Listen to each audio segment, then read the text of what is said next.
Olá, meus caros, bom dia a todos vocês. O objetivo da aula de hoje é apresentar algumas considerações acerca da chamada agressão sexual facilitada por drogas. Este é um tema bastante importante na atualidade, devido ao aumento do número de situações nas quais a utilização de substâncias psicoativas tem sido empregada como um meio para a realização de atos criminosos, especificamente a agressão sexual. Então, por isso, ao longo da aula de hoje, eu vou apresentar a vocês algumas informações bastante pertinentes para que vocês, como futuros profissionais de saúde, possam atuar na prevenção da ocorrência desse tipo de situação, particularmente quando se trata, do trabalho do profissional de saúde em situação de medicina social comunitária ou até mesmo prevenção de forma geral, não é? E para que caso vocês entrem em contato com vítimas desse tipo de crime, que vocês possam compreender como esse tipo de situação ocorre.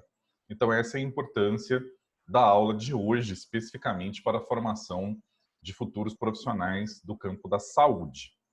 Então, o primeiro ponto importante, meus caros, que eu gostaria de comentar com vocês é com relação à importância de se compreender o modus operandi, ou seja, a forma com a qual os criminosos agem numa situação de agressão sexual facilitada pela utilização de drogas.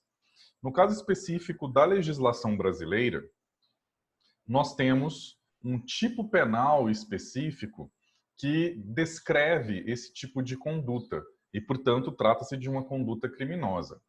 É o tipo penal conhecido com o nome de estupro de vulnerável, que foi incluído no nosso Código Penal pela Lei número 12.015 de 2009.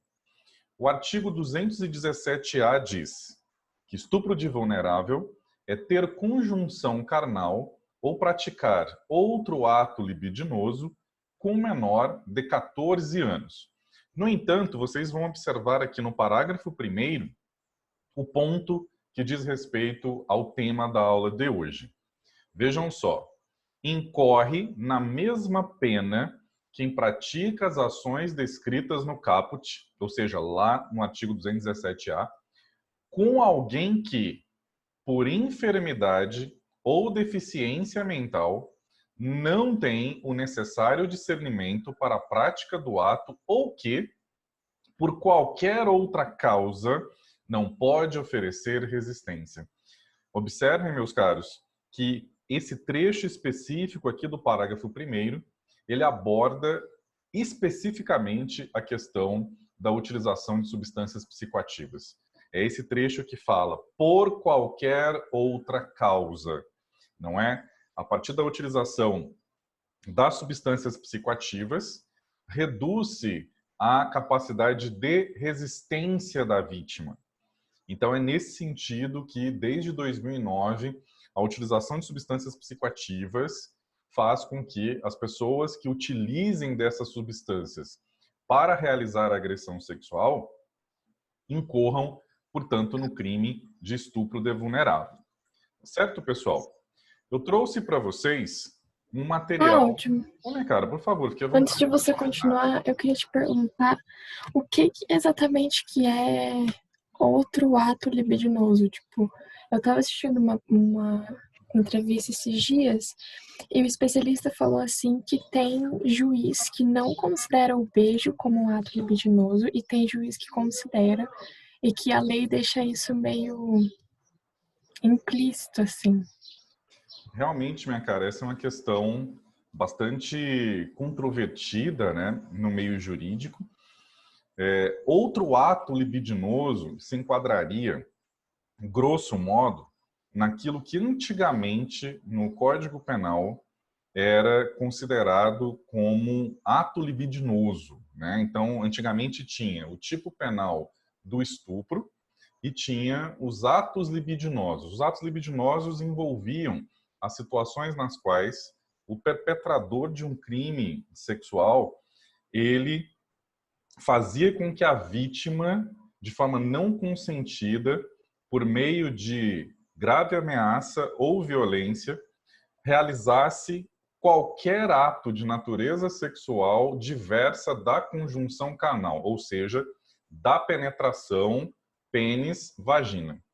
Então, sexo oral era incluído, sexo anal era incluído, né? Outras formas, digamos assim, de atos considerados sexuais, mas que não seriam o que a legislação brasileira chama de conjunção carnal, ou seja, penetração vaginal. Então, algumas pessoas no meio jurídico consideram, por exemplo, que forçar uma pessoa a um beijo seria um ato libidinoso. Só que como a legislação aboliu os atos libidinosos, né, ou seja, não existe mais esse tipo penal, todos os atos libidinosos foram colocados dentro da esfera do estupro. Isso causa controvérsia, viu, minha cara? Por isso que tem juristas que vão afirmar que um beijo que foi obtido, né, de forma não consentida poderia ser considerado estupro dentro dessa nova perspectiva da legislação. E outros autores já não considerariam.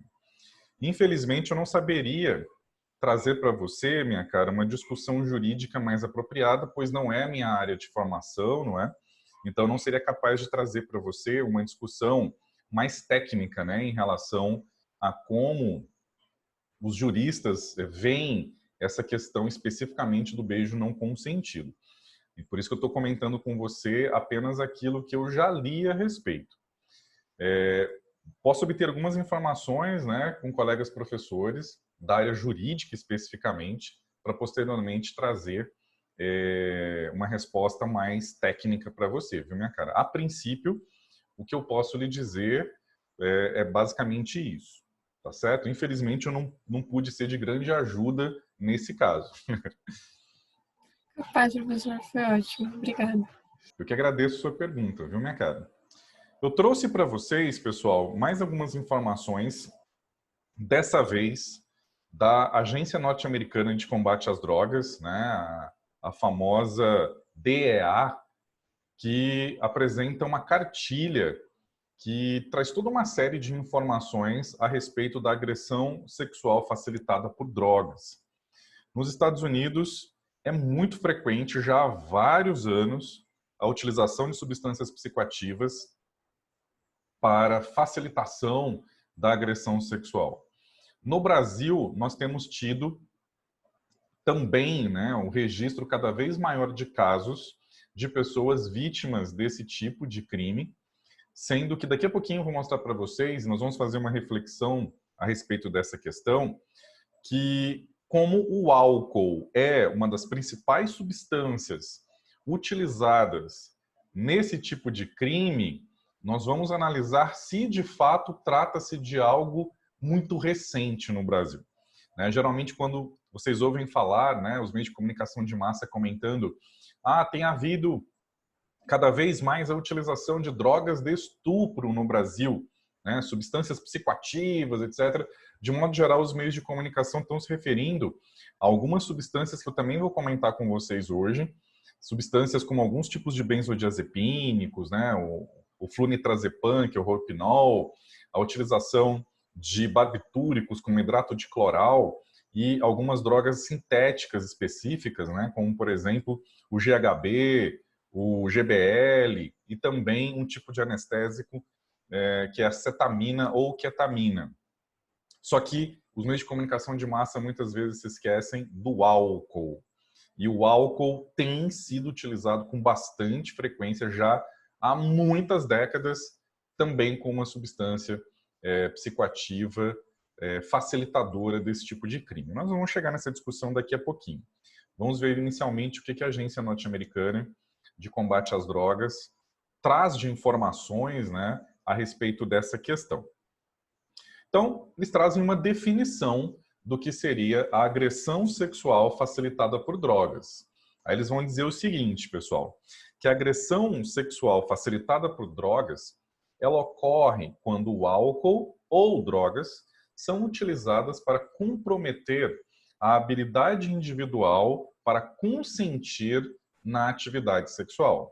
Vejam só que essa definição norte-americana é bastante interessante e ela é muito importante.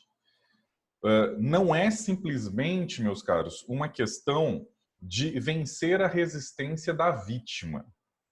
Então, vocês observaram que na legislação brasileira, né, lá no tipo penal de estupro vulnerável, fala-se de forma bastante explícita sobre a questão de fazer com que a pessoa tenha a sua capacidade de resistência à agressão minimizada ou superada. No entanto, vocês estão vendo que aqui na definição norte-americana, isso vai muito além, porque, de uma certa maneira, aborda a questão de um ponto de vista do consentimento, não só da resistência à agressão sexual. Então, sempre que uma pessoa ela não tenha condições de discernir a respeito daquilo que ela está fazendo, essa pessoa ela não está sendo capaz de tomar uma decisão de forma apropriada. E isso se enquadra, evidentemente, também na questão da esfera sexual. E por que muitos criminosos utilizam as drogas especificamente? Porque as drogas, além de retirarem a capacidade de resistência da vítima, as drogas elas vão impedir que a pessoa tenha um discernimento claro do contexto no qual elas estão inseridas e que, portanto, isso atrapalha a tomada de decisão. E isso faz com que a pessoa se engaje em um ato sexual sem que a própria pessoa tenha consciência do que ela está fazendo. E isso, meus caros, para o criminoso é extremamente importante, porque a vítima não vai apresentar, grande parte das vezes, sinais característicos de agressão sexual, sinais físicos característicos de estupro.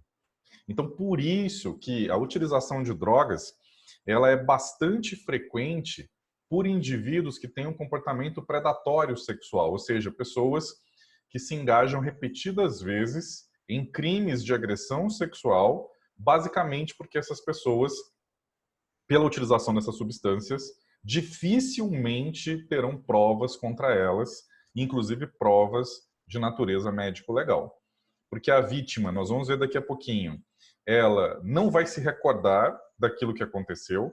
Basicamente, as substâncias psicoativas utilizadas têm uma característica em comum, que é não só a de fazerem com que a pessoa perca a capacidade de discernimento e de tomada de decisão, mas como são substâncias que produzem amnésia temporária, a pessoa que está sendo vítima dessa agressão sexual não vai se lembrar que sofreu uma agressão sexual. Não vai se lembrar quem especificamente cometeu esse ato criminoso contra ela, e isso facilita tremendamente a ação desses indivíduos e a continuidade dessas ações criminosas por eles, não é? Porque, de modo geral, como eu disse para vocês, a vítima, ela eventualmente se engaja no ato sexual sem demonstrar resistência, inclusive participando da atividade sexual, o que faz com que a pessoa não tenha marcas de violência, marcas de resistência, que num exame médico legal posterior indicariam a ocorrência de um crime de estupro, não é? Então, por isso que esses criminosos utilizam essas substâncias. E aí os norte-americanos continuam dizendo aqui na sequência, meus caros, que essas substâncias tornam mais fácil para o perpetrador, ou seja, para o criminoso, cometer a agressão sexual porque elas inibem a capacidade da pessoa de resistir e podem prevenir, ou seja, evitar que as vítimas se recordem dessa agressão. E aqui eles apresentam um dado muito importante, que por isso que eu fiz questão de trazer esse tipo de conteúdo, né? Eu falei que no final do semestre eu traria alguns aspectos de comunicação em situações mais difíceis que o profissional de saúde pode vir a se deparar, né, no seu dia a dia profissional. Nesse caso específico aqui, uma situação de prevenção, né? Esses conhecimentos são importantes para que vocês para que vocês possam, em ações comunitárias, né, apresentar esse tipo de informação para prevenir a ocorrência desse tipo de situação. Por quê? Olha só o que os norte-americanos comentam com base na experiência deles, né, com esse tipo de crime. Que a agressão sexual facilitada por drogas pode acontecer a qualquer pessoa, sendo cometida também por qualquer pessoa. Isso significa que o perpetrador possa ser uma pessoa com quem alguém sai em determinado encontro. Então, vocês sabem que na cultura norte-americana existe a figura do date. A gente poderia traduzir assim bem livremente aqui no nosso país como sendo um encontro, vamos dizer assim. Só que o date, ele é algo bem mais amplo, digamos assim, do que o encontro, né? Na nossa perspectiva cultural, o encontro já indicaria um interesse mútuo, né? Então, vou convidar você para passear, vamos jantar, alguma coisa assim. Então, já existiria possibilidade de um interesse recíproco e que um encontro, na verdade, vai ser uma forma de as pessoas verificarem se, de fato, esse interesse prévio, ele pode evoluir para um cenário romântico, um cenário amoroso, ou, eventualmente, até um cenário de uma atividade sexual consentida. No entanto, o date norte-americano, ele é mais amplo porque as pessoas não necessariamente têm um interesse romântico prévio ou sexual prévio. As pessoas se convidam, vamos tomar alguma coisa depois do trabalho, ou vamos passear em tal lugar, depois a gente toma alguma coisa, depois a gente come, né? A gente janta, faz alguma coisa assim nesse sentido. E as pessoas vão se conhecer, digamos assim, né? Então, vamos traduzir o date como encontro. Embora quem conheça a cultura norte-americana sabe que o date deles é um pouquinho diferente daquilo que a gente chama de encontro, né? E vários estudos mostram que, num contexto de date, costuma acontecer agressão sexual.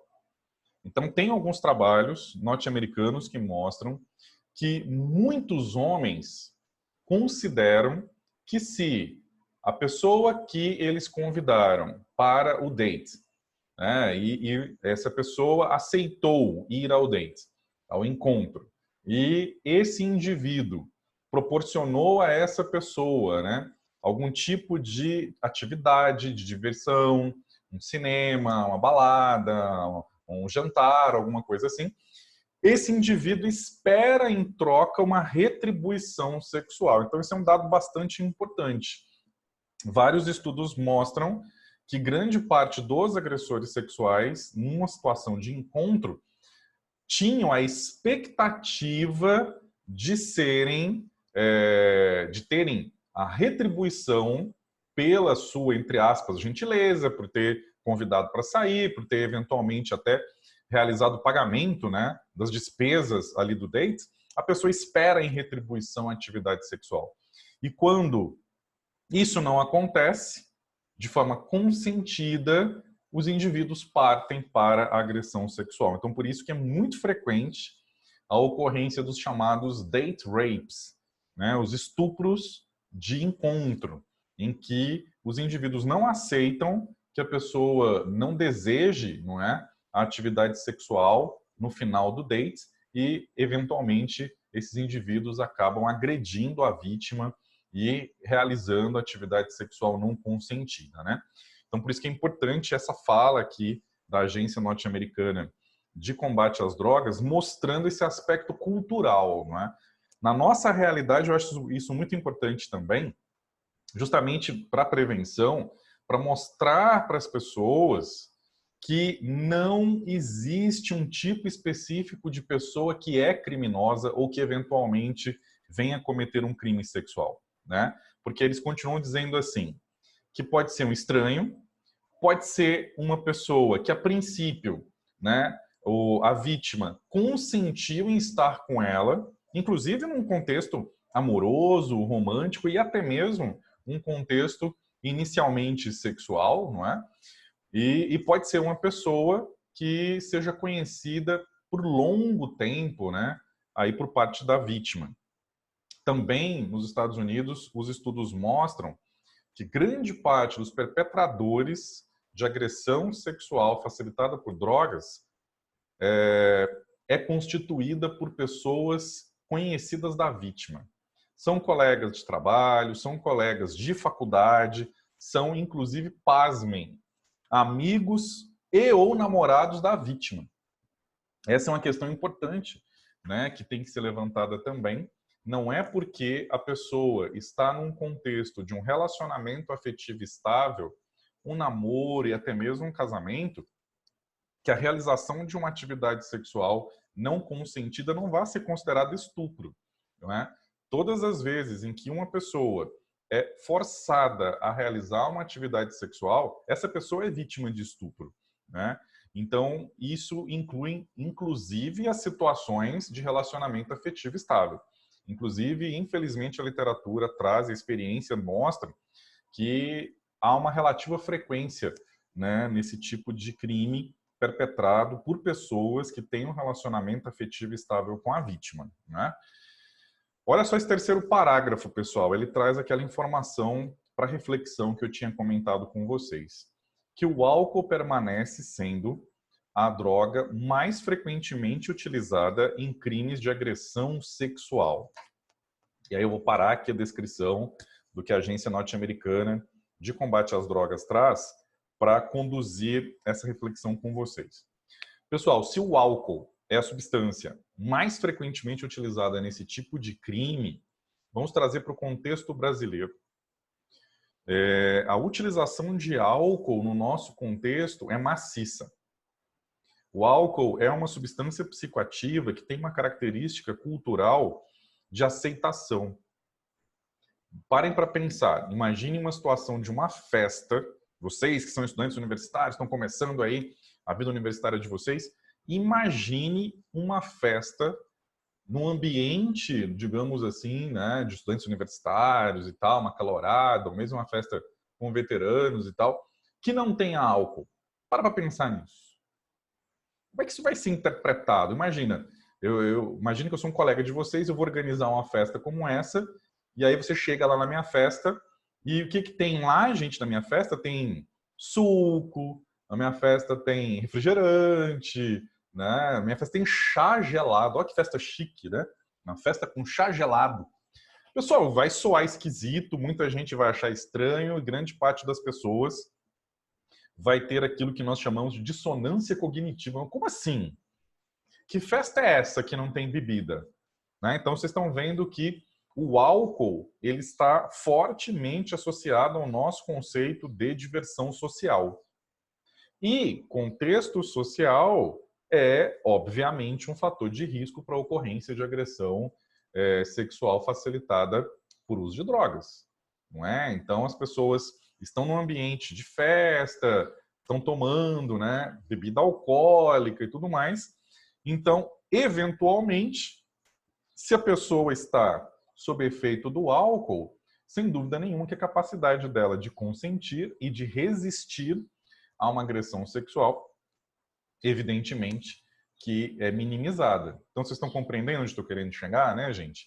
Que ao contrário do que os meios de comunicação de massa têm trazido, a utilização de álcool, né, como substância facilitadora de agressão sexual existe há muito tempo no nosso país. O que é mais recente é a utilização de outras substâncias, mas que esse tipo de agressão consistentemente tem acontecido no nosso país utilizando-se o álcool, isso é um fato incontestável, né, meus caros? O que faz com que vocês, como futuros profissionais de saúde, sempre que discutirem a temática, né, nas comunidades, etc., né, nas escolas, que eventualmente vocês vão realizar algum tipo de atividade educacional, né, vinculada à questão da saúde, que vocês possam esclarecer às pessoas que a utilização de álcool pode tornar a pessoa vulnerável a esse tipo de agressão. Daí a necessidade de serem tomadas medidas específicas, tanto para o cuidado, né, no consumo desse tipo de substância, quanto outras medidas, até mesmo para prevenir o uso desse tipo de substância. Tá certo, pessoal? Vamos seguir, então, agora na sequência aqui do guia, né, de esclarecimento da Agência Norte-Americana de Combate às Drogas. Eles vão dizendo assim: as drogas que têm sido utilizadas pelos perpetradores de crimes de agressão sexual incluem, mas não são limitadas, o roipinol, que é um tipo de benzodiazepínico, né, o flunitrazepam, que a pouquinho eu vou falar um pouquinho mais sobre ele, o GHB, que é o famoso, né, gama-hidroxibutirato. Ele é uma versão sintética que imita o funcionamento de um neurotransmissor inibitório, que é o ácido gama-aminobutírico, né, que vocês já devem ter visto alguma coisa lá em morfofuncional, neurofisiologia. O ácido gama-aminobutírico é um dos neurotransmissores inibitórios de atuação no nosso sistema nervoso central. Então, o gama-hidroxibutirato, ou as outras versões dele, né, como o ácido gama-hidroxibutírico, eles têm efeito inibitório no sistema nervoso central, o que, sem dúvida nenhuma, contribui, né, com os objetivos de uma agressão sexual. Não é? Nós temos o GBL, que é o gama-butirolactona, a cetamina ou ketamina, que é um tipo de anestésico, primariamente veterinário, em algumas circunstâncias também utilizado, né, em seres humanos, mas prioritariamente veterinário, e que também tem efeitos sedativos intensos, evidentemente um anestésico, né, e reduz a consciência da vítima e torna a vítima, portanto, mais suscetível a sofrer uma agressão sexual com o mínimo de resistência. E os norte-americanos continuam dizendo que em certas quantidades, qualquer droga pode deixar a pessoa desamparada, né? Pode deixar a pessoa vulnerável.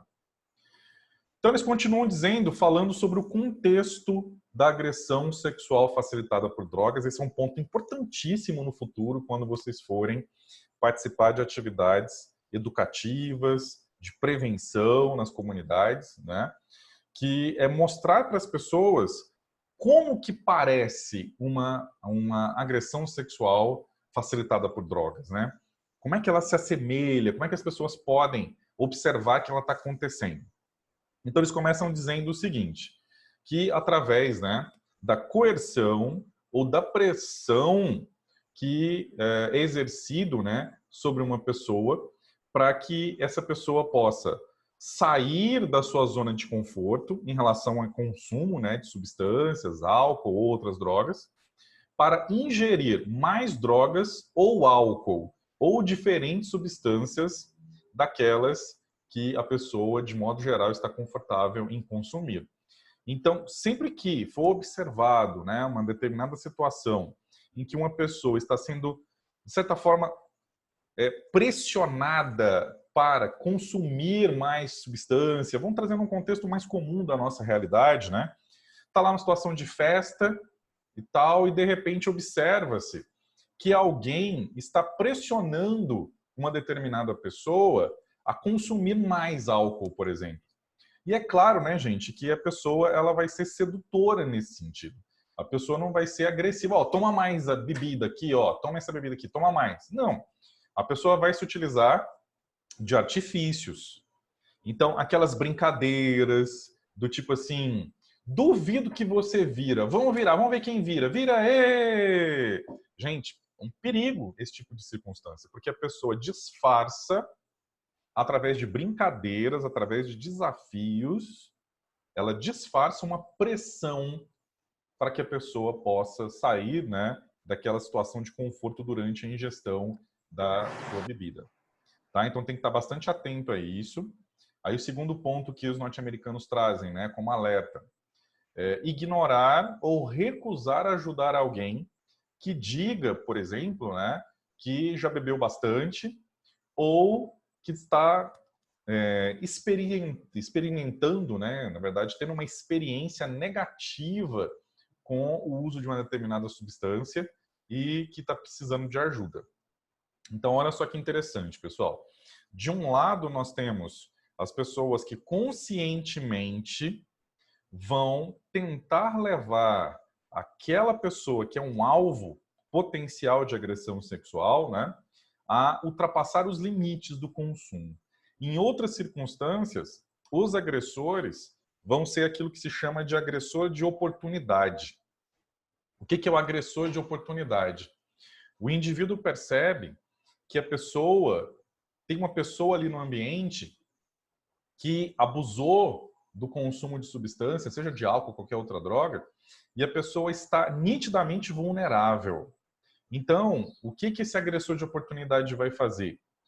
Ele vai se aproveitar da situação, evitando que essa pessoa receba auxílio, não é? Ou ele próprio não vai auxiliar essa pessoa, justamente na expectativa de eventualmente vir a cometer algum tipo de agressão sexual se a oportunidade acontecer. Tá certo, gente? Aí vem o terceiro ponto aí, que também está relacionado a essa agressão de oportunidade, né? Que é iniciar o contato sexual com alguém porque essa pessoa está intoxicada e, portanto, existe uma menor probabilidade para resistir, né? Eu me lembro sempre de uma história, todos vocês que vão passar pela vida universitária vão ter oportunidade, evidentemente, de participar de festas, congressos nos quais depois tem festas, enfim. A vida universitária é caracterizada pelas interações sociais, né? Então, vocês vão ter oportunidade de vivenciar uma situação parecida com essa que eu vou relatar, da minha experiência pessoal, da época em que eu era estudante universitário. E que várias e várias vezes eu observei pessoas, né, que no contexto da festa, por uma série de razões, né, a pessoa acabou abusando e particularmente a utilização de álcool, né, como eu disse para vocês, a cultura, vamos dizer assim, subcultura universitária, ela atribui ao álcool um valor muito importante durante as interações sociais. Então, várias e várias situações vi pessoas completamente embriagadas e que, se não houvesse o auxílio de amigos ou até mesmo de pessoas estranhas que ajudassem essas pessoas a serem colocadas em uma situação de segurança, elas estariam bastante vulneráveis a uma agressão sexual, né? Eu me lembro particularmente de uma história, aconteceu num congresso, isso lá na década de 90, gente, isso é história antiga, né? Em que amigos meus, nós estávamos participando do congresso e tal, e eu fui realizar uma outra atividade, não me lembro para onde que eu fui. Eu sei que eu não estava no mesmo contexto que esses meus amigos estavam, então eles que contaram a história, que eles estavam saindo de uma atividade social do congresso, quando eles estavam voltando para o hotel onde eles estavam hospedados, né? Tinha uma moça no corredor, nitidamente alcoolizada, extremamente alcoolizada, e a moça, naquele estado de entorpecimento alcoólico, né? Ela já não conseguia discernir as situações. E aí, uma outra pessoa estava se aproximando dela e já estava começando a acariciá-la, toda aquela história, tomar, que os americanos estão citando aqui, iniciar contato sexual. Gente, a pessoa está num estado de entorpecimento alcoólico. Se, além disso, houver alguma questão de ordem psíquica subjacente, ou seja, a pessoa encheu a cara naquela festa do congresso que ela não está bem, vamos pensar assim. Tem um conflito, né, na sua esfera profissional, na sua esfera de trabalho, tem um conflito interpessoal, às vezes teve uma discussão com a pessoa com quem ela tem uma relação afetiva ou familiar, a pessoa se sente eventualmente carente, não é? Ou seja, tem toda uma série de aspectos psíquicos subjacentes que podem desencadear, né, na pessoa a vontade de diminuir essa angústia, essa ansiedade, essa tristeza através do consumo de álcool. O álcool, ele é um depressor do sistema nervoso central, ele vai atuar principalmente em regiões do lobo frontal, particularmente ali regiões do controle dos nossos impulsos, né? Córtex pré-frontal, córtex orbitofrontal. Gente, se o álcool ele está inibindo o nosso controle de impulsos, eventualmente até os impulsos de natureza sexual não vão ser inibidos. Ou seja, a pessoa pode inclusive se comportar de uma maneira sexualizada. Olha, essa diferença é importante para vocês explicarem em futuras palestras de prevenção, né, na comunidade que vocês vão realizar, que é explicar para as pessoas que não é porque alguém, sob o efeito de álcool, principalmente, que é mais a nossa realidade, ou qualquer outra substância, que essa pessoa demonstre um comportamento sexualizado, que essa pessoa está consentindo com qualquer atividade sexual que possa vir a ser realizada com ela. Muito pelo contrário, essa pessoa tem que ser protegida, gente. Essa pessoa não tem consciência do que ela está fazendo. É o que os meus amigos comentaram. A moça estava lá nessa situação, essa outra pessoa, né, estava junto com ela e tal, e os meus amigos notaram que essa pessoa não estava muito afim de ajudar, pelo contrário, essa pessoa estava querendo se aproveitar da situação. Aí eles chegaram e falaram, oi gente, tal, não sei o quê, e você? Você tá onde? Você é de qual grupo aí do congresso que participou? Aí a menina citou, né? Ah, sou do pessoal que veio de tal lugar e tal. Aí meus amigos falaram, não, ó, faz assim, a gente conhece o pessoal lá da sua cidade que veio no congresso e eles estão lá no outro saguão.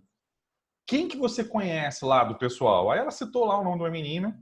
Aí um dos meus amigos ficou lá junto com eles, né, batendo um papo, aquela coisa, vigiando, né, a menina. E aí o outro amigo foi lá no outro saguão e falou, gente, ó, quem conhece a fulana aí, ó? Ela tá perguntando, né, de outra menina, fulana de tal. Felizmente essa menina estava lá. Eles eram um grupo até bastante grande dessa cidade que tinha vindo, né, participar do congresso lá em Brasília. E aí a galera veio, né? O pessoal veio, a gente estava procurando mesmo a fulana, cadê ela? Não, tá ali, ó, e tal. Vejam, olha o perigo da situação, né? Ela estava afastada do grupo de referência dela, né? Dos amigos, das amigas, dos colegas de faculdade, e estava sendo alvo nitidamente de uma interação que não era amistosa. Os meus amigos depois falaram que a maneira com a qual o rapaz estava tocando a menina era uma maneira agressiva sexualmente, digamos assim. Então, gente, é extremamente importante enfatizar nas futuras palestras de vocês com a comunidade, com os jovens, com os adolescentes e tal, que não é porque uma pessoa consumiu uma substância e demonstre comportamento sexualizado que essa pessoa está consentindo. Essa pessoa tem que ser protegida, ela tem que ser colocada num contexto de proteção para evitar que essa pessoa seja vítima de alguma agressão sexual, nesse caso de oportunidade, né? A pessoa está vendo lá a pessoa alcoolizada, embriagada e vai se aproveitar daquela situação para cometer um estupro, né? Aí o último tipo, né, gente, que é recusar contar à pessoa, né, o que tem no drink dela e qual é o tipo de dose de droga que está sendo ingerida, né? E aí os americanos continuam dizendo que um perpetrador pode intencionalmente drogar alguém, resultando em uma situação na qual é mais fácil manipular as circunstâncias e cometer uma agressão. Os perpetradores utilizam uma variedade de substâncias para incapacitar a vítima, né? Mas vocês estão vendo, gente, que o álcool, eu estou enfatizando muito o álcool, pessoal, porque, como eu disse para vocês, é uma substância largamente utilizada no nosso país, tá? A gente virar e falar assim, o Rohypnol, o GHB, né, o GBL, tá, são substâncias que também são utilizadas no Brasil. Daqui a pouquinho eu vou mostrar isso para vocês. Só que o álcool é muito mais largamente empregado e, portanto, como vocês no futuro vão realizar atividades, né, na comunidade, medicina social comunitária, né, falando sobre prevenção a toda uma série de coisas que podem acontecer, é importante quando vocês falarem sobre álcool e drogas, trazerem essa questão da possibilidade de vulnerabilidade à agressão sexual. Eu acho muito importante vocês, como profissionais de saúde, trazerem essa discussão, né, nas palestras que vocês forem fazer, nas situações de orientação à comunidade que vocês forem participar, tá, gente? Vamos ver aqui uma outra importância, um outro fator importante. Esse, para mim, do ponto de vista da saúde mental, né, é o mais importante, que eu gostaria que vocês dominassem da aula de hoje e, posteriormente, reproduzissem nas atividades de comunicação com a comunidade. Gente, olha aí o que os americanos estão colocando de maneira explícita, ó, tá bem grandão aí, inclusive, a frase. Não é sua culpa. que eles querem dizer com isso, gente? E aí é o link, né, o gancho daquilo que eu estava falando da pessoa que está alcoolizada e está demonstrando um comportamento sexualizado. E eu acho muito estranho, mas infelizmente vocês sabem, né, pessoal, que as pessoas elas têm várias formas de pensar. Mesmo que essas formas de pensar sejam eventualmente cruéis. O que eu estou querendo dizer com isso? Que tem muita gente que parte do pressuposto que quando uma pessoa consome substância psicoativa, é como se ela estivesse assumindo o risco de passar por uma situação que inclui, inclusive, agressão sexual. Vejam que é uma perspectiva cruel, é uma perspectiva do ponto de vista do conhecimento psicofarmacológico totalmente equivocada. Por quê? Gente, não é porque uma pessoa saiu por uma série de razões, né? Igual eu falei para vocês, razões de ordem, inclusive psicológica, né? A pessoa sai para encher a cara, vamos dizer assim, para beber bastante.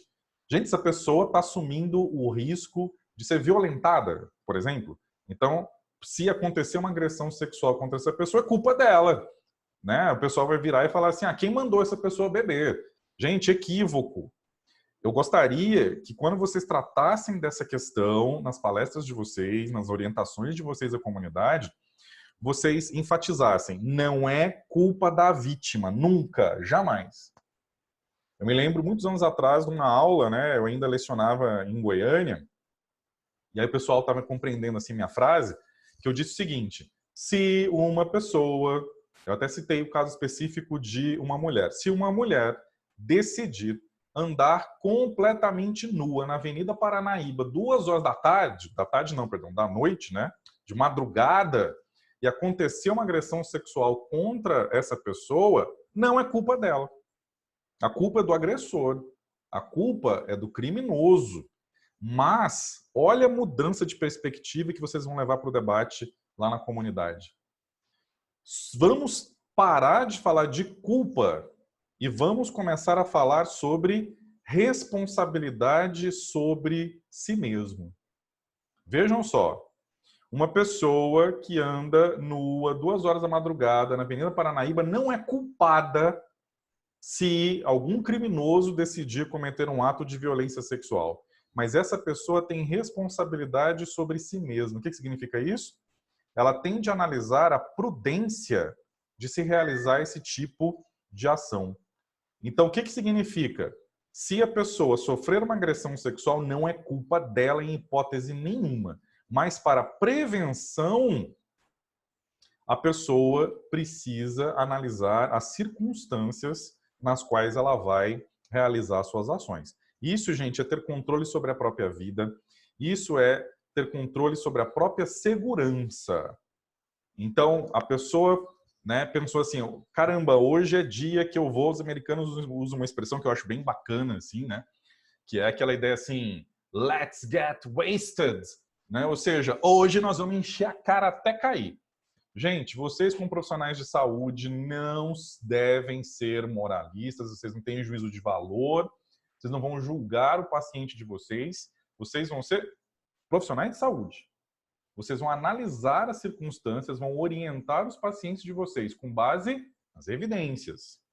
Se a pessoa quiser sair para encher a cara, isso é problema dela, gente. Você vai orientá-la no seguinte sentido: olha, isso traz riscos do ponto de vista físico, você vai explicar fisiologicamente, né, que problemas a pessoa pode ter com esse tipo de comportamento. Você vai explicar na esfera psicológica: olha, pode acontecer isso, isso e aquilo, e você vai explicar na esfera da segurança dessa pessoa. Tá? Você vai explicar: olha, você vai encher a cara, tá, ok, tem essas características aqui que você tem que tomar cuidado. Vai encher a cara junto de pessoas confiáveis mesmo. Vai encher a cara num lugar no qual você tenha segurança para se comportar dessa maneira. Vocês estão entendendo onde eu estou querendo chegar, gente? Que vocês não vão falar de culpa. Vocês vão falar de controle da própria vida, vocês vão falar de responsabilidade, vocês vão falar de prevenção. É disso que vocês vão falar. Olha só o que os americanos estão dizendo aqui, gente. Ó, muitos sobreviventes do quê, gente? Sobreviventes da agressão sexual, né? tem fortes sentimentos de autoculpa, né? As pessoas vão se culpar depois de uma agressão sexual facilitada por drogas. Ou seja, gente, a própria pessoa já vai se sentir culpada. Ela vai começar a pensar assim, ah, gente, por que eu fui naquele lugar? Ah, gente, por que eu fui beber tanto assim? A própria pessoa já vai ter esse sentimento de culpa. Para que que isso vai ser fortalecido com alguém apontando o dedo para ela e falando, se você não tivesse bebido, isso não teria acontecido. Gente, não adianta falar isso. Isso é altamente cruel, isso é desnecessário, isso só contribui para que a pessoa se sinta ainda mais desamparada psicologicamente, e isso faz com que a pessoa se acabe desenvolvendo, né, uma incapacidade de aprender com aquela experiência. Uma incapacidade para lidar com as consequências que já são muito graves do crime que aconteceu com ela. Gente, as pessoas, elas não compreendem. Eu falo as pessoas no sentido geral, né? As pessoas não compreendem o impacto psicológico de uma agressão sexual. Eu, infelizmente, já tive a oportunidade de lidar com vítimas de agressão sexual. Meus caros, frase que eu ouvi de uma das vítimas e que não foi dita por outra, mas que tudo que ela estava falando era sintetizado na frase dessa primeira vítima. É como se eu estivesse morta e continuasse vivendo. Gente, isso é muito pesado. Uma pessoa que passa por uma agressão sexual, essa pessoa, ela se sente profundamente destruída psicologicamente. E aí, se você ainda aponta o dedo para ela, dizendo, oh, você é culpada porque você estava num lugar assim, você estava bebendo, você estava com a roupa tal e não sei... Gente, isso não contribui em nada. Muito pelo contrário. Isso é cruel, desnecessário. Agora, para a prevenção, é importante fazer com que a pessoa compreenda que ela tem que ser responsável pelas escolhas que ela faz em relação a onde essa pessoa vai realizar determinados comportamentos. Mas isso não é culpa, isso é prevenção. Vocês entenderam a diferença, gente? Depois que a pessoa passou pela situação, né, de agressão, é cruel falar com ela sobre isso. Eu vou fazer uma analogia. É muito semelhante a você. Imagina que depois você vai se especializar aí no campo da ginecologia, né, da obstetrícia e tal. Imagina que chega para você lá uma adolescente gestante. Aí você vai virar para ela e falar assim, porque você deveria ter se prevenido, deveria ter utilizado os meios contraceptivos. Gente, vai adiantar alguma coisa? A pessoa já está gestante. Essa sua fala, ela expressa um juízo de valor que não ajuda o paciente. O que você tem que utilizar é aquele recurso que eu já tenho comentado com vocês várias vezes. Exposição de fatos e consequências. Você vai explicar para a pessoa, olha, aconteceu isso, isso e isso com você. É necessário tomar essa e essa providência para que você possa lidar com isso que aconteceu. Mas não é culpar a pessoa. Não é você fazer toda uma retrospectiva, apontando o dedo para a pessoa, mostrando para ela que ela cometeu toda uma série de isso. Isso é desnecessário, inadequado e não tem efetividade nenhuma. A efetividade está na prevenção. E olha só que interessante aquilo que os americanos trazem. Eles vão falar justamente isso. Não vamos falar de culpa. Vamos fazer uma prevenção em termos de responsabilidade pelas próprias ações. Olha o que eles estão falando. Que essas pessoas podem sentir que a escolha delas de beber ou de usar drogas as colocou em uma situação perigosa que levou à agressão. Aí olha só a importância que eles vão falar agora, gente. É importante recordar que se uma agressão sexual ocorre sob essas circunstâncias, ainda não é culpa da vítima. Ainda não é sua culpa. Olha só, quando você escolheu usar drogas ou álcool, você não está escolhendo ser agredida sexualmente. A culpa por esse crime recai, olha o que eles colocaram aí, gente, gigante. A culpa sobre esse crime recai unicamente sobre o perpetrador. É isso que vocês vão falar na comunidade e, ao mesmo tempo, vocês vão virar e vão dizer assim: no entanto, a responsabilidade por tomar as providências necessárias para prevenir a ocorrência disso é da própria pessoa. Isso aí é estudado, gente, num campo, né, de investigação chamado de vitimologia. O que é a vitimologia? A vitimologia ela vai estudar, pessoal, as características de uma pessoa, sejam elas psicológicas, sociodemográficas e até físicas, que fazem com que essa pessoa se torne uma vítima provável de um determinado tipo de crime. Por exemplo, quando eu falo sobre isso, eu gosto de fazer a seguinte analogia. Vamos imaginar o seguinte, que você vai realizar uma determinada atividade. E, gente, as grandes cidades brasileiras, e até as médias cidades também, têm índices de criminalidade bastante elevados. Quem, em sã consciência, vai virar e falar assim, vou pegar um metrô, né? Você está em São Paulo e tal, você vai pegar um metrô para ir em um determinado local, e aí você vai descer numa certa estação que é conhecida por ter, né, um grande número de furtos e até mesmo de roubos e tal. Você vai ficar segurando o seu aparelho celular que você batalhou pra caramba para você poder conseguir, ou que você ganhou de presente, não importa, né? Um aparelho de custo elevado. Você vai ficar andando com ele na sua mão, mostrando num local onde as pessoas frequentemente relatam a ocorrência de determinados tipos de crime, como furto ou roubo. Você não vai fazer isso. Você vai ter um comportamento de prevenção. Opa, como é que eu vou evitar que isso aconteça comigo? Eu vou, então, guardar meu telefone. Da mesma maneira, analogamente, a pessoa escolheu beber ou usar algum tipo de substância. A pessoa vai planejar, lembra aquilo que eu falei para vocês no início? Gente, qual que é um local que é seguro para mim? Um local que eu conheço. Quais são as pessoas que podem estar comigo? Amigos, amigas, pessoas que você tem uma certa confiança já há bastante tempo, para estar com você. Isso aí, gente, é prevenção.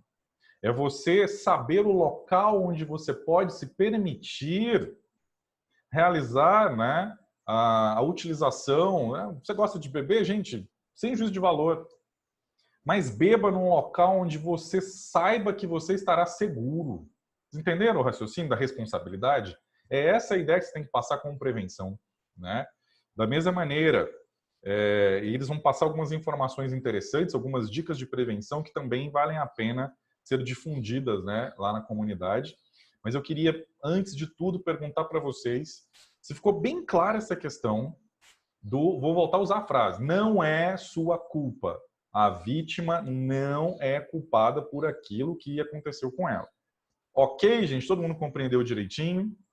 Vocês acham que se vocês teriam condições de, numa palestra, explicar direitinho essa questão? Ficou alguma dúvida? Esse é o ponto aqui que eu quero que vocês dominem para vocês poderem realizar a comunicação de vocês na comunidade, porque esse é o ponto que vai impactar a saúde mental da vítima depois, vocês entenderam? Por que eu estou enfatizando tanto isso?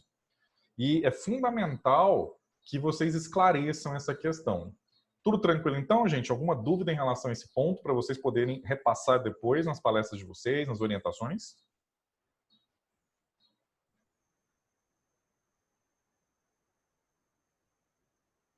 Eu estou vendo que chegou aqui uma informação, deixe-me ver, pessoal. Sim, minha cara Ana Laura. A vitimologia é o estudo das características, incluindo de comportamento, de uma pessoa que a tornam mais suscetível a ser vítima de um determinado tipo de crime. Tá? A vitimologia ela vai estudar basicamente o que torna certas pessoas mais vulneráveis à ocorrência de certos tipos de crime do que outras. E aí tem questões de ordem comportamental, né? Vou até aproveitar a sua pergunta, minha cara, para citar alguns exemplos, né?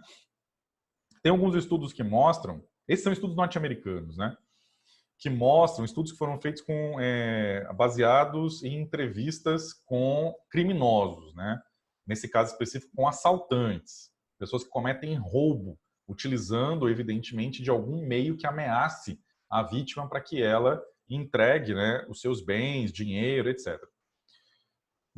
Eles realizaram várias entrevistas com esses criminosos para saber, olha, como é que você escolhe a pessoa que você vai assaltar? Gente, o criminoso, isso é importante vocês terem em mente, ele também planeja as suas ações. O criminoso, ele também segue aquele princípio da facilidade. Aquela ideia assim, o que é mais fácil? Aquela pessoa que eu estou vendo ali, será que ela vai reagir? Será que ela tem meios para poder reagir? Gente, o criminoso, ele não quer dificuldade. O criminoso, ele quer realizar a sua ação da maneira mais rápida possível para que ele tenha o menor tipo de risco para ele. Então, evidentemente que os criminosos escolhem as suas vítimas.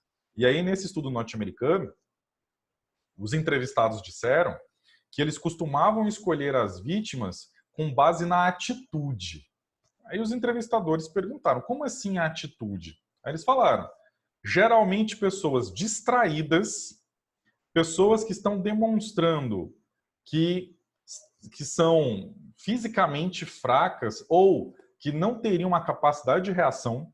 Então os criminosos falaram assim, aquelas pessoas que andam distraídas na rua, andam com um jeito como se estivessem meio perdidas, andam cabisbaixas, com o ombro arqueado para baixo e tal.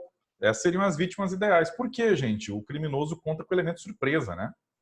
A pessoa tá lá e tal, cabisbaixa, distraída, eventualmente mexendo com um aparelho eletrônico, um celular, por exemplo. E aí o criminoso chega, pá! O impacto da chegada do criminoso já torna a vítima absolutamente indefensável. A pessoa não consegue lidar com a situação, né? E eles evitam, nesse estudo, pelo menos foi o que eles declararam, eles evitam atacar pessoas que estão atentas, pessoas que demonstram uma postura mais de enfrentamento e tal, etc. E eles acabam evitando esse tipo de pessoa, né? Tem um levantamento feito, me lembrei agora disso, gente, isso aí é um estudo até relativamente antigo. Um levantamento feito pela Polícia Militar de Minas Gerais, né? Foi um estudo feito na região metropolitana de Belo Horizonte, já deve ter uns 15 anos, eu vou até depois procurar esse estudo, esse é um estudo bem interessante, que também foi baseado em entrevistas com estupradores. E a pergunta que foi feita para eles foi basicamente assim, como é que eles escolhiam as vítimas? Gente, o padrão é muito semelhante. Eles escolhem vítimas distraídas, pessoas que estão, né, não estão atentas ao ambiente, aquela coisa toda. E olha o detalhe importante, esse exemplo lá desse estudo, ele é muito análogo a isso que os americanos estão falando aqui sobre a diferença entre culpa e prevenção e responsabilidade. Estavam comentando o seguinte, que os estupradores relataram que eles preferencialmente, mas não exclusivamente... Gente, qual que é a diferença de preferencial e exclusivo? Preferencial significa que vai ser escolhido primeiro. Exclusivo significa que sempre vai ser escolhido. Tá? Então, olha o que eles disseram. Que eles preferencialmente vão buscar atacar vítimas que estejam utilizando roupas que facilitem a agressão. Exemplo, uma moça que está usando um macacão e uma moça que está usando vestido. Eles vão preferir atacar a moça que usa vestido, porque isso facilita a agressão sexual deles. Entenderam o raciocínio? Aí vão parar para pensar. Significa, então, que a moça que usou vestido é culpada de ter sido agredida sexualmente? Não. Ela não é culpada. Em hipótese nenhuma. Mas o fato de ela ter usado vestido a tornou atraente para o agressor sexual. Vocês entenderam a diferença desse raciocínio, gente? Porque aí você tira a responsabilidade, aquela ideia, né? De, tá vendo? Ó, aí aquele velho debate sobre a questão das roupas e não sei o quê, blá. E que as pessoas continuam insistindo nesse assunto, né? De que, tá vendo? Ó, se não tivesse usado essa roupa, não tinha acontecido isso. Gente, a pessoa não é culpada. Se o criminoso tem um modus operandi dele, gente, é uma questão óbvia. É óbvia que ele prefere atacar as pessoas que estão utilizando uma roupa que facilita a atuação deles. Da mesma maneira, o agressor sexual que se utiliza de substâncias, né? Ele, evidentemente, que prefere atacar as pessoas que estejam vulneráveis.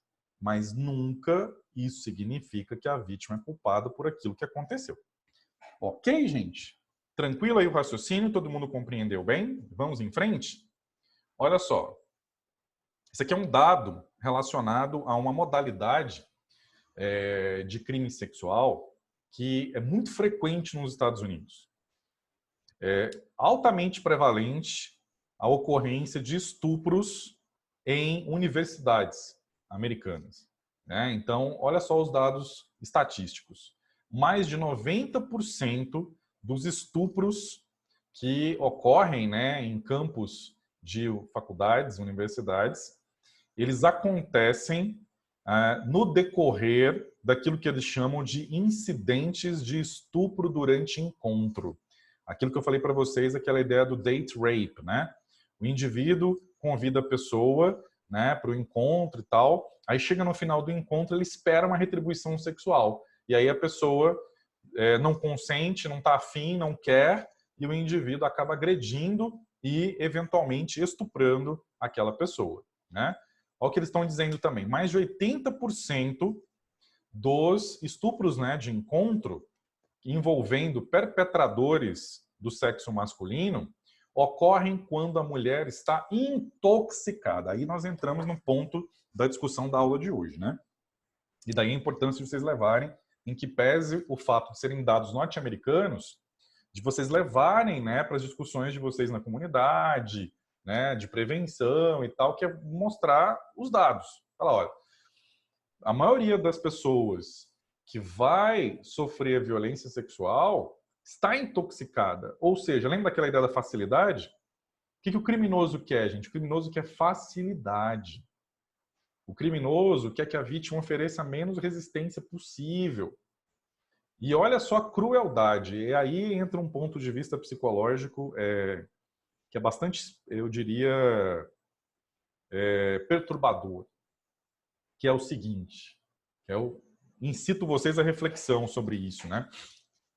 Meus caros, a pessoa, ela está cometendo um ato sexual com outra pessoa que, na maior parte das vezes, está inconsciente. Vocês já pararam para pensar nisso? Que um agressor desse tipo de modalidade de crime sexual, ele está mantendo uma relação sexual com uma pessoa que está inconsciente. Olha o nível de crueldade, olha o nível de desrespeito pela pessoa, né? O indivíduo, ele não se importa absolutamente em nada com o outro. Isso foge completamente até a própria definição do que seria uma relação sexual, né? Ou seja, é uma relação na qual duas pessoas se envolvem num intercurso físico em que há troca simultânea de prazer. Não, numa situação como essa não existe isso. O indivíduo pensa única e exclusivamente no prazer dele e que muitas vezes inclui a violência e que nesse caso inclui a vítima estar inconsciente. Então é uma questão extremamente importante para ser levada para discussão, né? E olha o que eles estão dizendo também, gente. Menos de 10% dos casos de estupro relatados à polícia resultam em processos criminais. Gente, vamos analisar, né? Se o criminoso ele utilizou substâncias psicoativas para facilitar a sua agressão sexual, vocês lembram que em algumas circunstâncias, né, a vítima ela não está totalmente inconsciente. Eventualmente a vítima vai se engajar no ato sexual, ela não está tendo consciência do que ela está fazendo. E isso não vai mostrar marcas de violência que poderiam ser indícios ou evidências de crime sexual posteriormente num exame médico legal, que a vítima venha a ser submetida.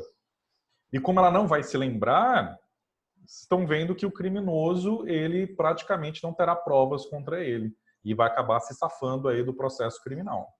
tá certo? Por isso que eles utilizam muito essas substâncias, viu, pessoal? Então, vamos em frente? Olha só. Quais são as substâncias mais frequentemente utilizadas? Primeiro lugar, o álcool é a substância mais frequentemente utilizada como a droga, né, nas circunstâncias de agressão sexual facilitada por drogas. Algumas drogas de prescrição médica, né, como, por exemplo, hipnóticos, ansiolíticos, relaxantes musculares e sedativos, podem também ser usados pelos perpetradores. Drogas de rua, como, por exemplo, GHB, roipinol, êxtase e a ketamina ou cetamina, podem ser adicionadas, né, às bebidas sem que haja mudança de cor, sabor e odor dessa determinada bebida. Ok, gente? Então, são as principais substâncias aí que o pessoal costuma utilizar nessas agressões sexuais. Estou mostrando para vocês aqui um GHB, né? GHB é uma substância que eu disse para vocês que ela mimetiza os efeitos do ácido gama-aminobutírico, né? Portanto, tem efeitos inibitórios. Esses produtos costumam ser importados, estou falando da nossa realidade, né, brasileira, mas não é difícil de as pessoas obterem esses produtos, viu, gente? Essa é a grande questão. Em que pese o fato de serem produtos, de serem fármacos, né, eventualmente até de uso controlado, infelizmente vocês sabem que essas substâncias acabam sendo obtidas com uma relativa facilidade, ainda mais hoje em dia com os meios cibernéticos, né?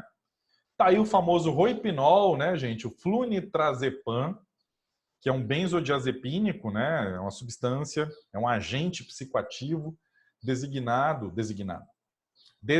inicialmente, ou seja, planejado inicialmente para funcionar como ansiolítico no controle, né, de sintomas e sinais de ansiedade. E essa substância, como todo benzodiazepínico, apresenta características sedativas bastante intensas, bastante fortes, o que faz com que seja uma droga largamente empregada em crimes. Aqui no nosso país, pessoal, o roipinol, ele é muito utilizado num tipo de golpe que vocês vão lembrar do nome, é o famoso Boa Noite Cinderela, né? A pessoa então tá lá e tal, os criminosos pelos mais diferentes meios, acabam fazendo com que a pessoa consuma o roipinol misturado a um suco, a uma bebida alcoólica. E, gente, quando um benzodiazepínico é misturado com bebida alcoólica, existe uma potencialização recíproca dos efeitos. O benzodiazepínico é um agonista do GABA, ou seja, um agonista do ácido gama-aminobutírico, aquele neurotransmissor inibitório, né? O álcool também é um agonista do GABA, então vocês estão vendo que um potencializa os efeitos do outro, que torna a situação ainda mais complicada. Então, no Brasil, ele é mais utilizado para cometimento de crimes do tipo roubo, né? Furto, melhor dizendo.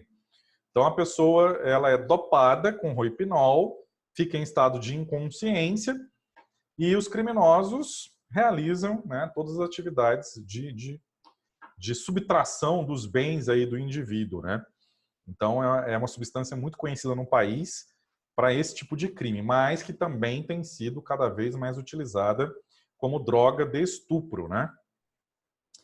Temos aí o hidrato de cloral, né, pessoal? O hidrato de cloral é um barbitúrico, também é uma substância que facilita efeitos inibitórios no sistema nervoso central, né?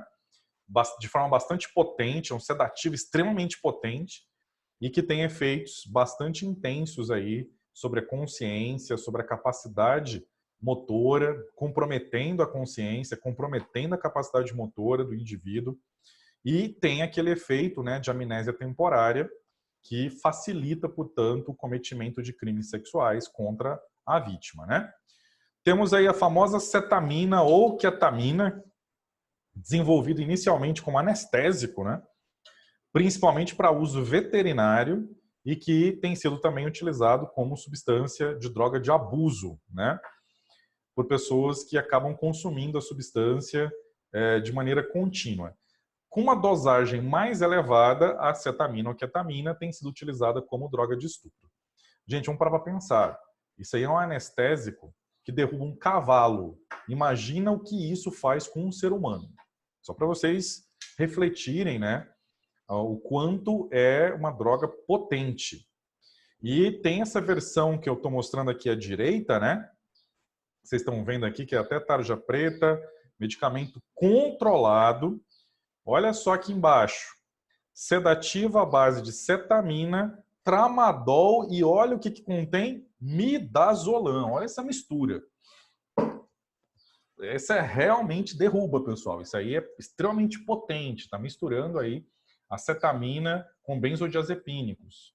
Então, só para vocês lembrarem, o midazolam é o benzodiazepínico utilizado para sedação, né, de pessoas que vão se submeter a certos procedimentos invasivos, como, por exemplo, endoscopia.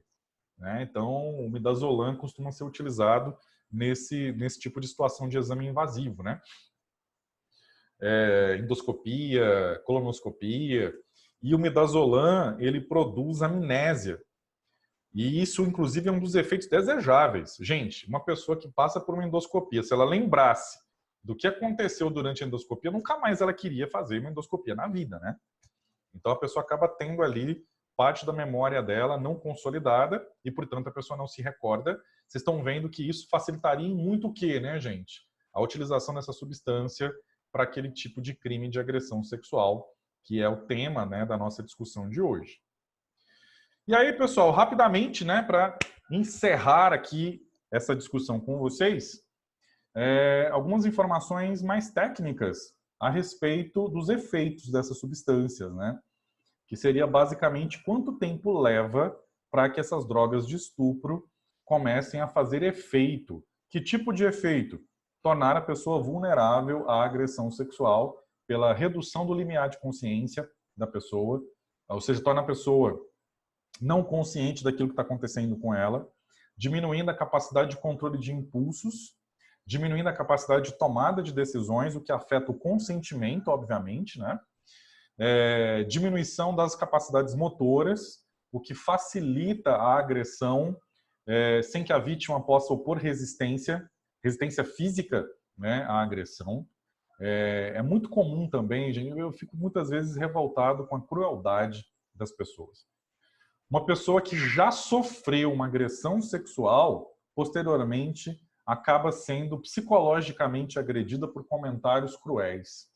Um comentário frequentemente cruel que se ouve em situação, né, de estupro de forma geral, não só de vítimas de estupro facilitado por drogas, é um comentário do seguinte tipo: mas se você tivesse lutado mais, se você tivesse resistido mais, talvez isso não tivesse acontecido com você. Gente, isso é de uma crueldade absurda. Uma crueldade absurda. Tem pessoas que têm a coragem de virar para uma vítima de estupro e dizer para ela: por que você não lutou até a morte? Pelo menos você não teria sofrido isso. Olha que crueldade.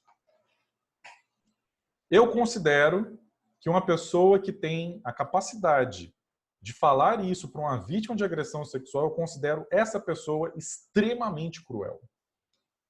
Porque somente quem passou por uma situação como essa sabe o quanto é impactante você estar numa situação na qual alguém está te subjugando, seja por forte ameaça, né, utilização de armamento, ameaça verbal, ou até mesmo imposição da força física pura e simples, ou utilização de substâncias.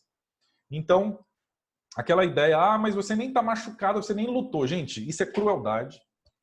Nas palestras de vocês, nas orientações de vocês, falem sobre isso.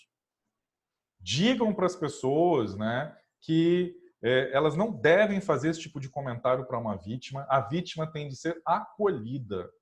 Essa pessoa passou por um trauma que vai acompanhá-la pelo resto da vida. E esse trauma é potencializado por esse tipo de comentário. É a crítica em relação ao comportamento da pessoa, é a crítica em relação àquilo que aconteceu com ela, se ela resistiu ou não resistiu. Então, nas palestras de vocês têm que enfatizar sempre a questão que a pessoa, no momento em que ela está sendo agredida, ela é tomada de tão grande surpresa com aquele ato criminoso que muitas vezes ela não impõe resistência pelo simples fato de ela estar chocada de aquilo estar acontecendo.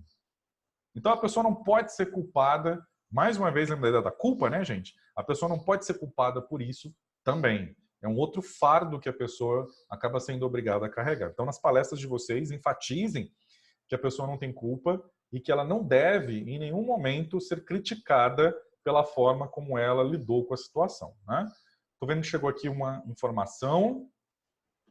Deixe-me ver. Excelente, minha cara Amanda, perfeito. São esses comentários que desestimulam as vítimas a denunciarem. Mesmo sem passar por uma situação dessa, todo mundo sabe o tanto que a vítima... Nossa, gente, hoje eu estou com a minha visão complicada. Vou ler novamente, que é muito importante esse comentário da senhorita Amanda. Mesmo sem passar por uma situação dessa, todo mundo sabe o tanto que a sociedade julga e culpabiliza a vítima. Exatamente, minha cara. Infelizmente, é isso que ocorre. E qual é a maneira de lidar com isso, né? A maneira de lidar com isso é educar as nossas crianças e os nossos jovens. Eu estou enfatizando muito a ideia, né, da atividade na comunidade, porque vocês vão participar dessas atividades, pelo menos no contexto da faculdade, né? Posteriormente, na carreira profissional de vocês, a maioria de vocês não vai atuar em medicina comunitária, né? Mas, pelo menos enquanto vocês estiverem na faculdade, vocês vão participar muito de atividades na comunidade, em escolas, né? Lá nas UBS, né? Aquelas atividades que eventualmente acontecem por lá. É importante que vocês enfatizem isso com os mais jovens. Porque se vocês conseguirem educar os mais jovens, nós vamos ter no futuro gerações menos julgadoras, menos preconceituosas em relação às vítimas e que tem uma perspectiva de acolhimento, uma perspectiva de respeito pela pessoa que sofreu uma violência sexual. Então, isso que você comentou, minha cara Amanda, é essencial, né, que seja sempre mantido em mente para que esse tipo de mudança possa acontecer. Mas eu acredito que essa mudança tem que acontecer através da educação. E vocês, como profissionais de saúde, têm um papel importante nisso. Não é só os educadores da escola, mas vocês, como profissionais de saúde, trazendo informação técnica, informação científica, informação médica, né? Vocês contribuem para que novas gerações possam ter uma perspectiva mais acolhedora em relação às vítimas, possam ter comportamentos de prevenção, lembrando da ideia da prevenção, né? E que evite a culpabilização da vítima. Tá? É fundamental isso. Muito obrigado pelo seu comentário, viu, minha cara? E aí, gente, olha a tabelinha. Olha o roipinol, né? Roipinol, aquele flunitrazepam, né? O benzodiazepínico, começa a exercer os efeitos dele dentro de cerca ali de 20 minutos e tem uma duração média, né, de 8 a 12 horas. Então, de todos as rape drugs, né, todas as drogas de estupro principalmente utilizadas, o roipinol ele tem essa duração média mais prolongada. O que para um estuprador é algo bastante importante, justamente porque mantém a vítima em estado de inconsciência, em estado de cessação da atividade durante muito tempo, o que permite ao indivíduo, inclusive, sair do local do crime, né, e evitar, inclusive, a ocorrência de ele ser posteriormente reconhecido pela vítima, né? Temos aí o GHB, né? Comentei com vocês. Começa a ter os efeitos dele em 15 minutos. Duração média de 3 a 6 horas. Temos aí a cetamina ou ketamina, né? 5 minutos. Ou seja, começa a fazer efeito rapidamente. Claro, né, gente? Anestésico potente. Só que a duração dele é menor, de 30 minutos até 1 hora. E o hidrato de cloral também tem ação rápida, né? 15 minutos, duração média aí de 2 horas. E aqui na sequência, pessoal, última informação, né? Que eu gostaria de trazer para vocês, que é uma informação também daquele guia, daquela cartilha da Agência Norte-Americana de Combate às Drogas. Eu gostei muito desse título, né? Que é o seguinte: esteja no controle, reduza os seus riscos, proteja a si mesmo. Gente, isso aí tem que ser um mantra na prevenção a esse tipo de crime, né? A pessoa começar a pensar sempre nisso. Ó, eu tenho que estar no controle, eu tenho que reduzir meus riscos, eu tenho que me proteger. Sendo que, ainda assim, isso não impede que a pessoa, em alguma circunstância, venha a ser vítima de algum tipo de agressão como essa, lembrando que essa agressão pode acontecer num contexto, inclusive, de um relacionamento afetivo estável, né, gente? Tá? Então, o fato de enfatizar que a pessoa precisa buscar estar no controle, precisa reduzir os seus riscos, precisa se proteger, não tem que ser utilizado para culpar a pessoa depois, viu, gente? Isso tem que ficar claro para vocês. Vocês não vão usar esse apelo à responsabilidade como uma forma de depois jogar na cara da vítima. Tá vendo? Ó, você não estava no seu controle, tá vendo? Você não reduziu o seu risco, você não protegeu você mesmo. Não, gente, isso é prevenção. Isso aí é prevenção. Isso aí não é para ser utilizado posteriormente para culpabilizar a vítima. Olha só, eu acabei de usar um neologismo horroroso. Culpar a vítima, não é de culpabilizar, culpar a vítima. Tá certo, gente? Vamos ver as dicas aí da Agência Norte-Americana de Combate às Drogas, que são dicas que, na verdade, muitos de nós já ouvimos de pessoas da nossa família, né? Pais, avós, tios, etc. Olha lá a primeira. Não aceite bebidas de pessoas que você não conhece. Basicão aí, né? A pessoa tá lá na balada, numa situação qualquer, aí aparentemente um gesto de cortesia, né? Olha só, aqui é uma bebida para você. Te achei bacana, toma aí uma bebida por minha conta. A gente não aceita isso. Seja grosseiro ou grosseira. Não aceita, tá? Isso aí é fator de risco. Você pode estar perdendo a oportunidade de conhecer uma pessoa legal? Pode. Mas você também pode estar se precavendo de entrar numa situação perigosa para você, né? Olha lá outra dica. Beba. Isso aí é difícil, gente. Essa dica aí é complicada. Por que ela é complicada? Olha só. Beba de latas ou garrafas que estejam o quê, gente? Vedadas, ou seja, fechadas. Então tá lá sua latinha, né, de bebida, fechadinha.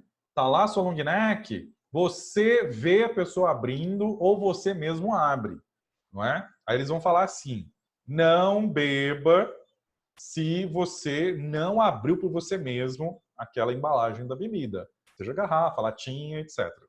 Por que eu falo que é complicado? Gente, se vocês já forem em festa, se vocês já forem em balada, né? Vocês sabem que às vezes você tá ali naquela situação e tal, você chega lá no bar e tal, pede, a pessoa já traz para você a garrafa aberta, né? Já traz para você a latinha aberta, muitas vezes. Tem gente que até já põe num copo para você. Então, assim, é meio complicado, é uma medida de prevenção importante. Se possível fazer isso, embora, é claro, né, gente, você está num bar, você está pegando a bebida da pessoa que está vendendo a bebida do bar. Gente, a probabilidade daquela pessoa que está trabalhando ali vir a, digamos, inserir alguma substância, né, alguma rape drug na sua bebida é pequena, porque aquela pessoa está ali trabalhando. Mas isso vale para outras circunstâncias, né? Você está lá dançando numa boa, chega alguém, ó, tá aqui a sua garrafa. Não, vai lá, pega você mesmo, vai lá, pega você mesmo a sua bebida, tá? Essa é uma forma mais realista de lidar com a situação. Outra dica lá dos americanos, gente. Não compartilhe ou troque bebidas com ninguém. Não tá, bebe a sua, tranquilo, não compartilhe e não troca com outras pessoas. Inclusive, em tempos, né, de pandemia, isso também tem outras... E não só da pandemia, né, gente? Do coronavírus. Isso vale para qualquer circunstância, digamos assim, né? Prevenção a você vir a contrair outros tipos aí de micro-organismos que produzem doenças. Então, é uma forma até de higiene evitar esse tipo de coisa, né? Gente, isso para vocês é algo interessante de analisar. Olha o que estão falando. Não pegue bebida de vasilhame, né, de ponche. Aí vocês vão lembrar, né, das festas, das caloradas e tal. O pessoal produz muitas vezes alguns mix, né, algumas bebidas mistas ali e servem vasilhames, né, grandes e tal, barris, enfim. Cada faculdade, cada festa tem lá o seu padrão. Evitar esse tipo de bebida justamente porque você não sabe a composição dela, né, a forma como ela é feita, e eventualmente você não sabe se, de repente, essa bebida acabou sendo, entre aspas, batizada, né, uma expressão que o pessoal do mundo do crime costuma utilizar para a inserção desses tipos de drogas em bebidas. E aí, outra questão importante, né? Para você insistir em você mesmo colocar ou você ver enquanto a bebida está sendo preparada ou misturada, né? E, gente, essa última dica aqui, quer dizer, essa antepenúltima dica, talvez seja uma das dicas mais importantes. Aquela mais útil, digamos assim, de todas essas, né? Não deixe a sua bebida sozinha enquanto você bate papo, dança, vai ao banheiro ou faz uma ligação telefônica. Essa aí é a dica clássica. Gente, fica com a sua bebida o tempo todo com você. Tá com a sua long neckzinha? Segura. Tá com a sua caneca? Segura a sua caneca. Gente, a caneca tem até uma guia, não tem? A guia que eu chamo é aquela correntinha. Deixa aquilo preso em você. Fica de olho naquilo. Não adianta também estar preso em você. Você deixa lá, vira de costas para sua caneca, né, gente? Vigia a sua caneca o tempo todo. Vai dançar, leva a canequinha para dançar também. Porque olha o que os americanos estão dizendo. Se você perceber que a sua bebida ficou, né, sozinha, você não prestou atenção nela um tempo, gente, joga fora. Né? Pega e tal, vai num lugar, joga fora, pede outra. Não tenha medo de parecer uma pessoa estranha. Não, você está se prevenindo. Chegou, tá, gente, fui no banheiro, esqueci minha canequinha. Quando você voltar, pega, dá uma voltinha, vai no lugar, joga tudo fora e pega mais para você. Evita, tá certo? Tô vendo mais um comentário aqui, vamos ver. Essa pergunta, meu caro Marcelo, é extremamente interessante, né? Pela própria metabolização dessas substâncias, é muito complicado elas serem observadas em exame toxicológico posteriormente, viu, meu caro? Então, por isso que elas costumam ser bastante empregadas pelos criminosos. Basta você imaginar o álcool, né? A substância mais utilizada. A pessoa foi embriagada, ficou lá no estado, né, de incapacidade, sofreu a violência sexual. Geralmente os criminosos costumam deixar a pessoa numa situação de dúvida, né? Ou leva para um hotel e deixa a pessoa por lá, ou leva a pessoa para a própria casa dela. Isso aí é uma coisa que acontece muito nos Estados Unidos, né?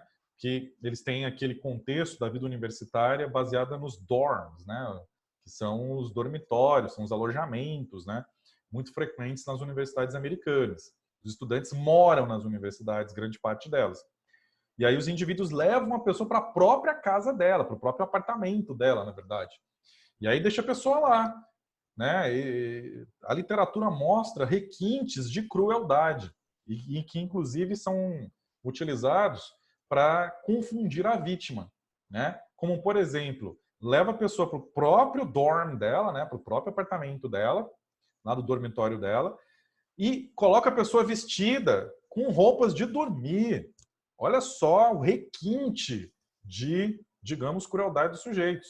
Deixa a pessoa deitadinha na cama dela para que no dia seguinte, quando a pessoa acordar, ela até fique pensando assim, gente, o que aconteceu? Tô aqui na minha casa, né?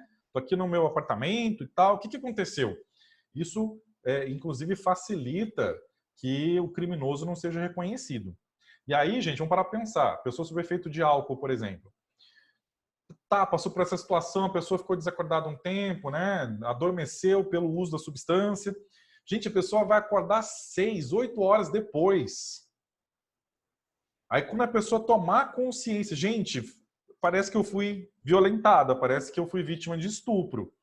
E aí até que a pessoa, né, entre em contato, né, com as autoridades, faça uma denúncia, aí vai fazer o exame, né, de corpo de delito, que inclui toxicológico nesse caso, gente, já passou aí quase 24 horas.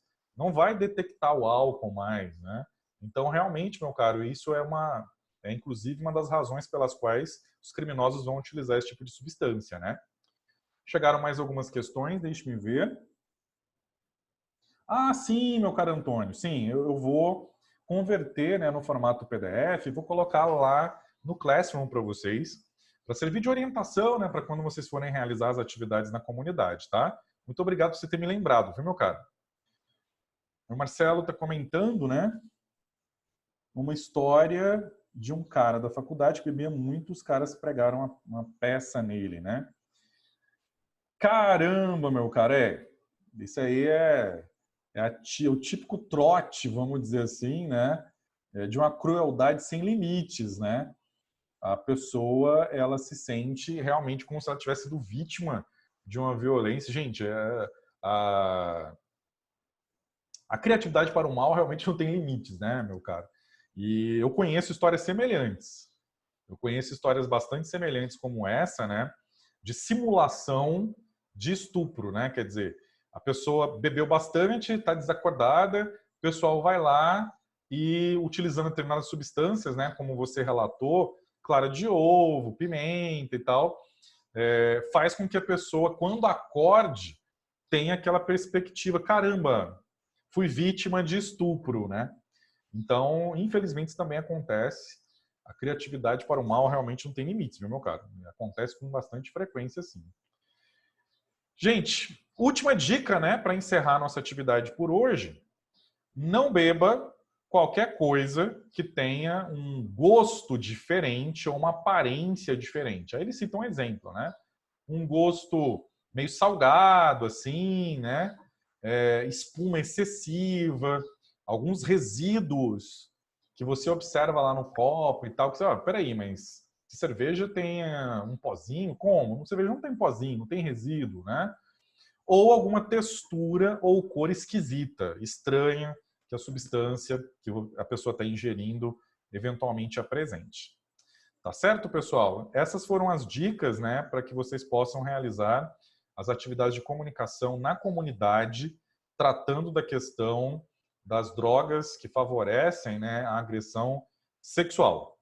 Vou disponibilizar o material, né, para que vocês possam ter as referências necessárias para vocês poderem montar as palestras de vocês, que eventualmente que vocês tenham que fazer, né, em atividades comunitárias, tá? Chegou mais uma informação. Muito obrigado, minha cara Alice. Essa é uma aula que eu também acho extremamente importante, porque é algo que tem que ser comentado, né? A violência sexual, ela acontece em todas as classes sociais. A violência sexual, ela acontece de uma maneira muito mais frequente do que seria evidentemente desejável. Temos que falar abertamente sobre isso, temos que alertar as pessoas constantemente sobre essa questão e, principalmente, eu vou aproveitar o seu comentário para encerrar a aula com uma questão fundamental, que é: não devemos culpar a vítima, devemos acolher a vítima e, ao mesmo tempo, devemos levar as pessoas a buscar a prevenção. Tá certo, pessoal?